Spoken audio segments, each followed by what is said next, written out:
The Railway Children by E. Nesbit, Chapter 3, The Old Gentleman.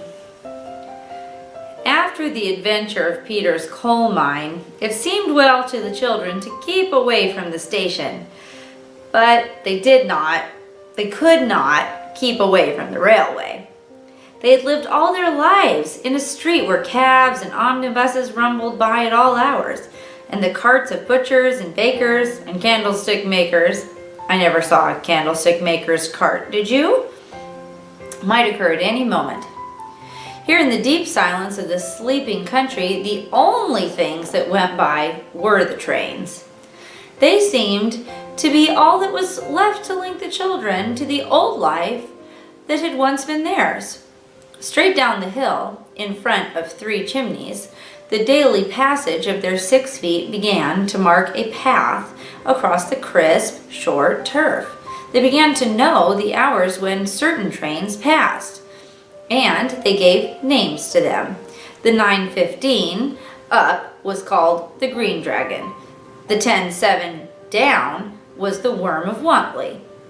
The Midnight Town Express, whose shrieking rush they sometimes woke from their dreams to hear, was the Fearsome Fly-by-Night. Peter got up once, in chill starshine, and, peeping at it through his curtains, named it on the spot.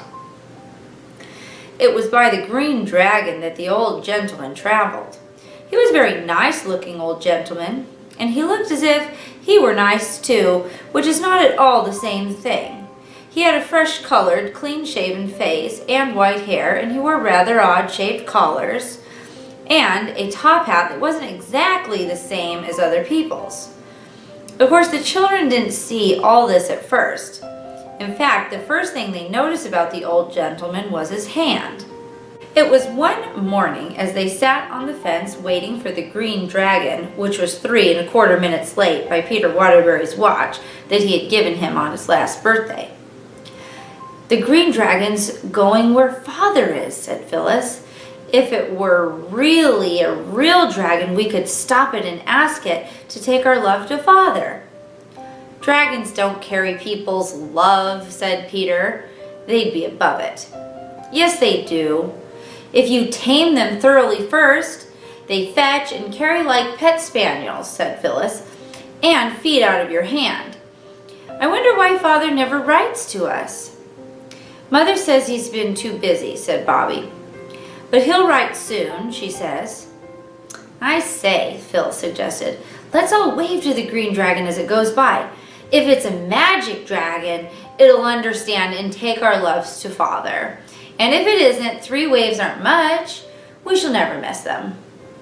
So when the Green Dragon tore shrieking out of the mouth of its dark lair, which was the tunnel, all 3 children stood on the railing and waved their pocket handkerchiefs without stopping to think whether they were clean handkerchiefs or the reverse. They were, as a matter of fact, very much the reverse. And out of a first-class carriage, a hand waved back. A quite clean hand. It held a newspaper. It was the old gentleman's hand. After this, it became the custom for waves to be exchanged between the children and the 9:15. And the children, especially the girls, liked to think that perhaps the old gentleman knew Father and would meet him in business, wherever that shady retreat might be, and tell him how his 3 children stood on a rail far away in the green country and waved their love to him every morning, wet or fine. For they were now able to go out in all sorts of weather, such as they would never have been allowed to go out in when they lived in their villa house. This was Aunt Emma's doing, and the children felt more and more that they had not quite been fair to this unattractive aunt when they found out how useful were the long gaiters and waterproof coats that they had laughed at her buying for them. Mother, all this time, was very busy with her writing. She used to send off a good many long blue envelopes with stories in them, and large envelopes of different sizes and colors used to come to her. Sometimes she would sigh when she opened them and say, "Another story come home to roost. Oh dear, oh dear." and then the children would be very sorry. But sometimes she would wave the envelope in the air and say, "Hooray, hooray! There's a sensible editor. He's taken my story, and this is the proof of it." At first the children thought the proof meant the letter the sensible editor had written, but they presently got to know that the proof was long slips of paper with the story printed on them. Whenever an editor was sensible, there were buns for tea. One day, Peter was going down to the village to get buns to celebrate the sensibleness of the editor of the Children's Globe, when he met the station master. Peter felt very uncomfortable, for he had now had time to think over the affair of the coal mine. He did not like to say good morning to the station master, as you usually do to anyone you meet on a lonely road, because he had a hot feeling, which spread even to his ears, that the station master might not care to speak to a person who had stolen coals. Stolen is a nasty word, but Peter felt it was the right one, so he looked down and said nothing. It was the station master who said, "Good morning," as he passed by, and Peter answered, "Good morning," and then he thought, perhaps he doesn't know who I am by daylight, or he wouldn't be so polite. And he did not like the feeling which thinking gave him. And then, before he knew what he was going to do, he ran after the station master, who stopped when he heard Peter's hasty boots crunching the road. And coming up with him, very breathless, and with his ears now quite magenta-colored, he said, "I don't want you to be so polite to me if you don't know me when you see me." "Huh?" said the station master. "I thought perhaps you didn't know it was me that took the coals," Peter went on, "when you said good morning. But it was, and I'm sorry. There." "Why?" said the station master. "I wasn't thinking anything at all about the precious coals. Let bygones be bygones." "And where were you off to in such a hurry?" "I'm going to buy buns for tea," said Peter. "I thought you were all so poor," said the station master. "Oh, so we are," said Peter confidently, "but we always have 3 pennyworth of halfpennies for tea whenever Mother sells a story or a poem or anything." "Oh," said the station master, "so your mother writes stories, does she?" "Oh, the beautifulest you ever read," said Peter. "You ought to be very proud to have such a clever mother." "Yes," said Peter, "but she used to play with us more before she had to be so clever." "Well," said the station master, "I must be getting along. You give us a look in the station whenever you feel so inclined. And as to the coal, it's a word that, well, oh no, we never mention it, huh?" "Thank you," said Peter. "I'm very glad it's all straightened out between us." And he went on across the canal bridge to the village to get the buns, feeling more comfortable in his mind than he had felt since the hand of the station master had fastened on his collar that night among the coals. Next day, when they had sent the 3-fold wave of greeting to Father by the green dragon, and the old gentleman had waved back as usual, Peter proudly led the way to the station. "But ought we?" said Bobby. "After the coals, she means," Phyllis explained. "I met the station master yesterday," said Peter in an offhand way, and he pretended not to hear what Phyllis had said. "He expressly invited us to go down any time we liked." "After the coals?" repeated Phyllis. "Stop a minute, my bootlace is undone again." "It always is undone again," said Peter. "And the station master was more of a gentleman than you'll ever be, Phil, throwing a coal at a chap's head like that." Phyllis did up her bootlace and went on in silence, but her shoulders shook, and presently a fat tear fell off her nose and splashed on the metal of the railway line. Bobby saw it. "What's the matter, darling?" she said, stopping short and putting her arm around the heaving shoulders.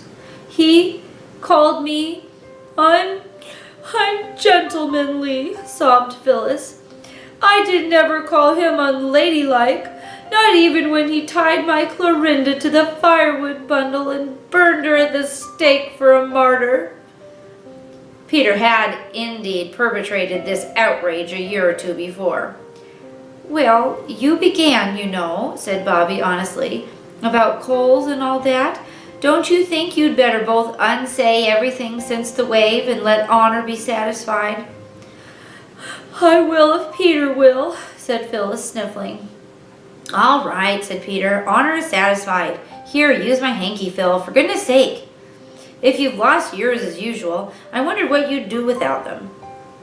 "You had my last one," said Phyllis indignantly, "to tie up the rabbit hutch door with. But you're very ungrateful. It's quite right what it says in the poetry book about sharper than a serpent it is to have a toothless child, but it means ungrateful when it says toothless. Miss Lowe told me so." "All right," said Peter impatiently. "I'm sorry. There. Now will you come on?"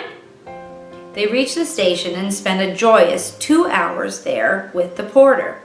He was a worthy man and seemed never tired of answering the questions that began with "why?", which many people in higher ranks of life often seem weary of. He told them many things that they had not known before, as, for instance, that the things that hook carriages together are called couplings, and that the pipes, like great serpents that hang over the couplings, are meant to stop the train with. If you could get a hold of one of them when the train is going and pull them apart, he said, she'd stop dead off with a jerk. "Who's she?" said Phyllis. "The train, of course," said the porter. After that, the train was never again "it" to the children. And you know the thing in the carriages where it says on it, £5 fine for improper use? If you was to improperly use that, the train'd stop. "And if you used it properly," said Roberta. "It stopped just the same, I suppose," he said. "But it isn't proper use unless you're being murdered. There was an old lady once. Somebody kidded her on it. Was a refreshment room bell, and she used it improper, not being in danger of her life, though hungry. And when the train stopped and the guard came along expecting to find someone weltering in their last moments, she says, 'Oh, please, mister, I'll take a glass of stout and a bath bun,' she says. And the train was 7 minutes behind her time as it was." "What did the guard say to the old lady?" "I don't know," replied the porter, "but I lay she didn't forget it in a hurry, whatever it was." In such delightful conversation, the time went by all too quickly. The station master came out once or twice from that sacred inner temple between the place where the hole is that they sell you tickets through, and was most jolly with them all. "Just as if coal had never been discovered," Phyllis whispered to her sister. He gave them each an orange and promised to take them up into the signal box one of these days when he wasn't so busy. Several trains went through the station, and Peter noticed for the first time that engines have numbers on them, like cabs. "Yes," said the porter. "You knowed a young gent used to take down the numbers of every single one he seed.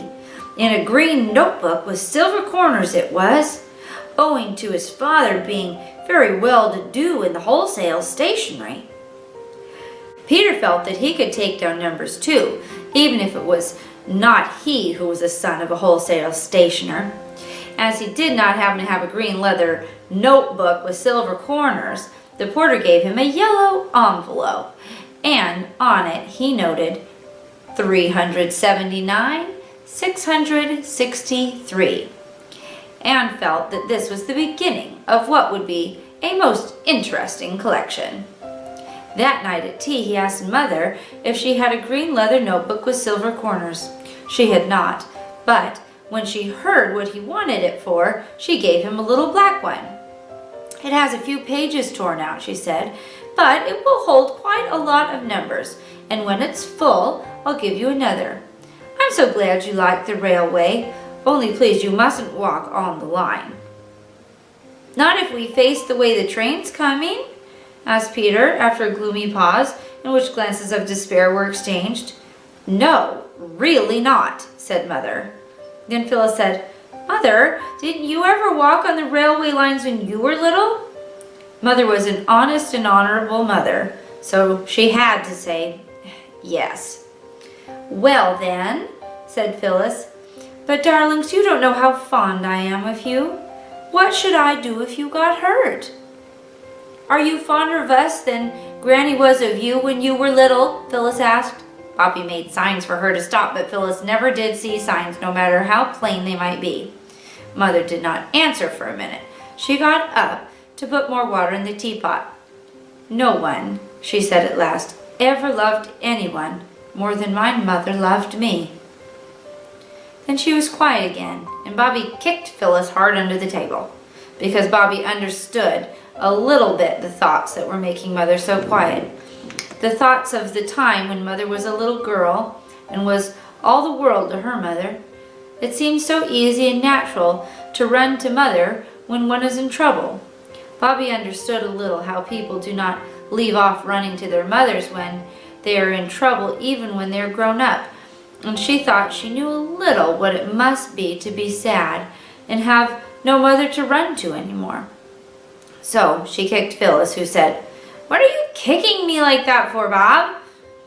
And then Mother laughed a little and sighed and said, "Very well then.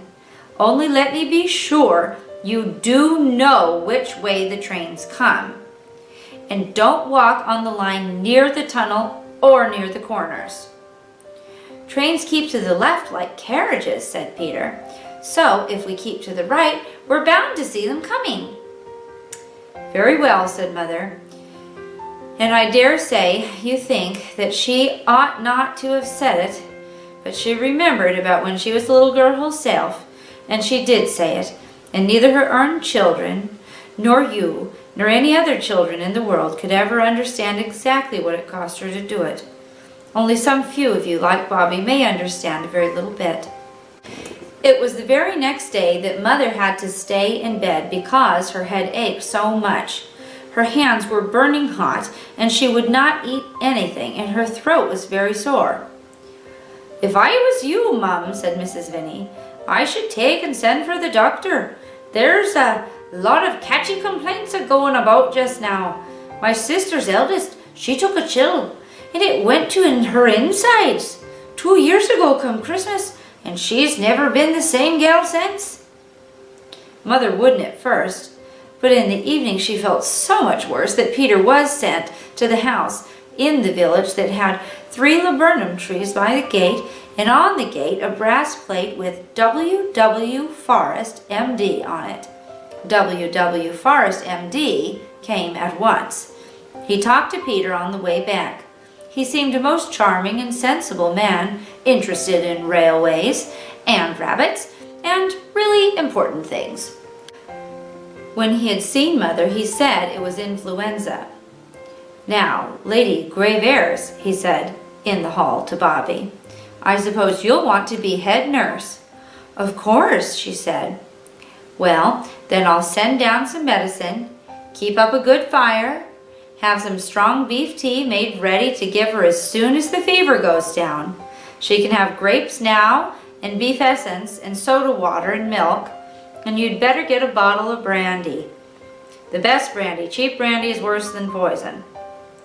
She asked him to write it all down, and he did. When Bobby showed Mother the list he had written, Mother laughed. It was a laugh, Bobby decided, though it was rather odd and feeble. "Nonsense," said Mother, laying in bed with eyes as bright as beads. "I can't afford all that rubbish. Tell Mrs. Vinnie to boil 2 pans of scrag end of the neck for your dinners tomorrow, and I can have some of the broth. Yes, I should like some more water now, love. And will you get a basin and sponge my hands?" Roberta obeyed. When she had done everything she could to make Mother less uncomfortable, she went down to the others. Her cheeks were very red, her lips set tight, and her eyes almost as bright as Mother's. She told them what the doctor had said and what Mother had said. "And now," she said, when she had told all, "there's no one but us to do anything. We've got to do it all. I've got the shilling for the mutton." "We can do without the beastly mutton," said Peter. "Bread and butter will support life. People have lived on less on desert islands many a time." "Of course," said his sister, and Mrs. Vinny was sent to the village to get as much brandy and soda water and beef tea as she could buy for a shilling. "But even if we never have anything to eat at all," said Phyllis, "you can't get all of those other things with our dinner money." "No," said Bobby, frowning. "We must find out some other way. Now think, everybody, just as hard as ever you can." They did think, and presently they talked. And later, when Bobby had gone up to sit with Mother in case she wanted anything, the other two were very busy with scissors and a white sheet and a paintbrush and a pot of Brunswick black that Mrs. Vinny used for grates and fenders. They did not manage to do what they wished exactly with the first sheet, so they took out another of the linen cupboard. It did not occur to them that they were spoiling good sheets, which cost money. They only knew that they were making a good, but what they were making comes later. Bobby's bed had been moved into Mother's room, and several times in the night she got up to mend the fire and to give her mother milk and soda water. Mother talked to herself a good deal, but it did not seem to mean anything. And once she woke up suddenly and called out, "Mama, Mama!" And Bobby knew she was calling for Granny, and that she had forgotten that it was no use calling because Granny was dead. In the early morning, Bobby heard her name and jumped out of bed and ran to Mother's bedside. "Oh, yes, I think I was asleep," said Mother. "My poor little duck, how tired you'll be. I do hate to give you all this trouble." "Trouble?" said Bobby. "Oh, don't cry, sweet," Mother said. "I shall be all right in a day or two." And Bobby said, "Yes," and tried to smile. When you're used to 10 hours of solid sleep, to get up 3 or 4 times in your sleep time makes you feel as though you had been up all night. Bobby felt quite stupid and her eyes were sore and stiff, but she tidied the room and arranged everything neatly before the doctor came. This was 8:30.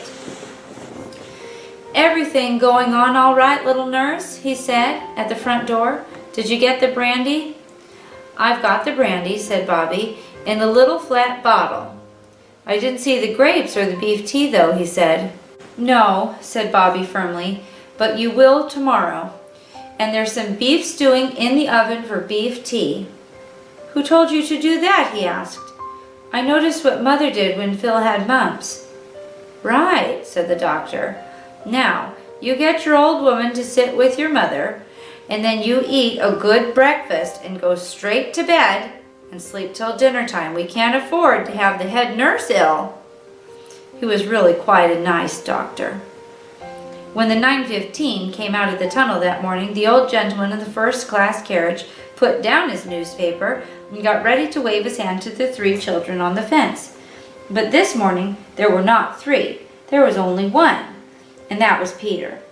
Peter was not on the railings either, as usual. He was standing in front of the train in an attitude like that of a showman, showing off the animals in a menagerie, or of the kind clergyman when he points with a wand at the scenes from Palestine, when there is a magic lantern and he is explaining it.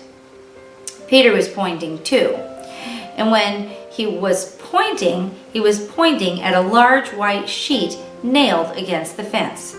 On the sheet there were thick black letters more than a foot long. Some of them had a little run because of Phyllis having put the Brunswick black on too eagerly, but the words were quite easy to read. And this is what the old gentleman and several other people on the train read in the large black letters on the white sheet. "Look out at the station." A good many people did look out at the station and were disappointed, for they saw nothing unusual. The old gentleman looked out too, and at first he too saw nothing more unusual than the gravelled platform and the sunshine and the wallflowers and forget-me-nots in the station borders. It was only just as the train was beginning to puff and pull itself together to start again that he saw Phyllis. She was quite out of breath with running.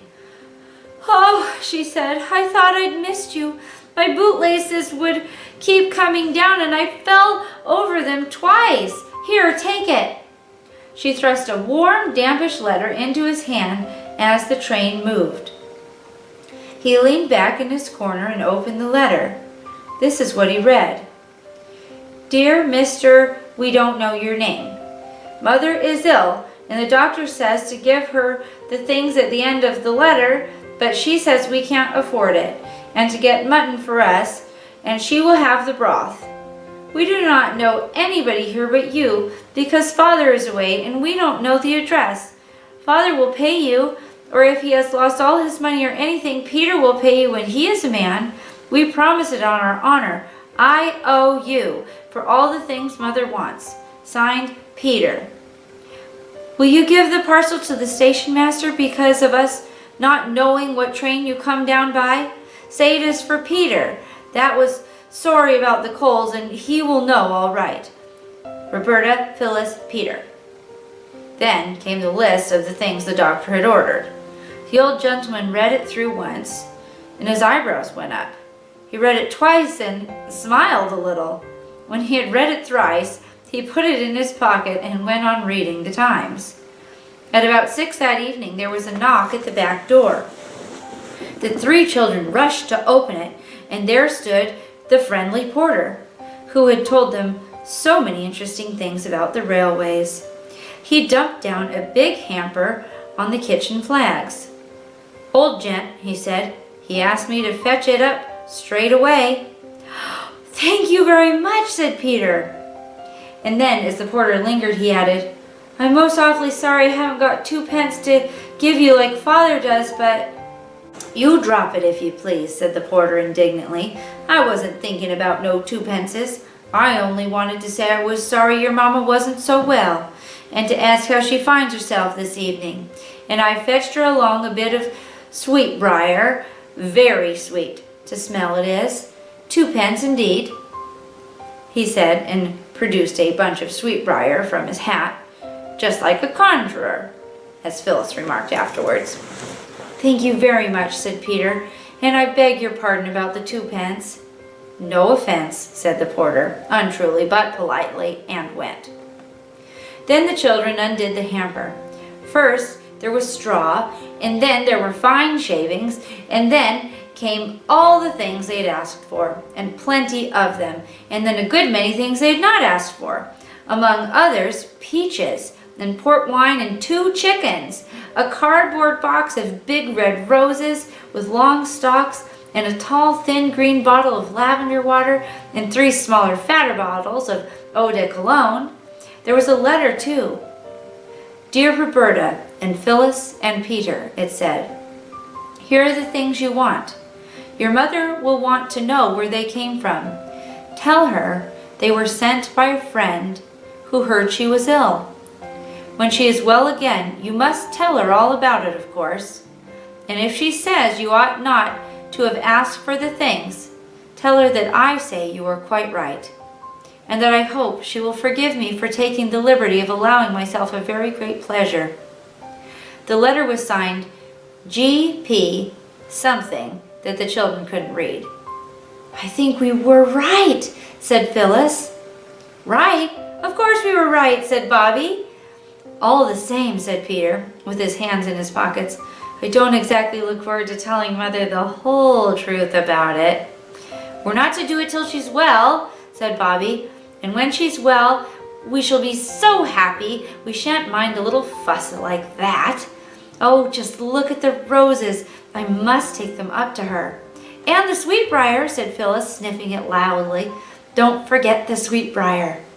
"As if I should," said Roberta. "Mother told me the other day there was a thick hedge of it at her mother's house when she was a little girl."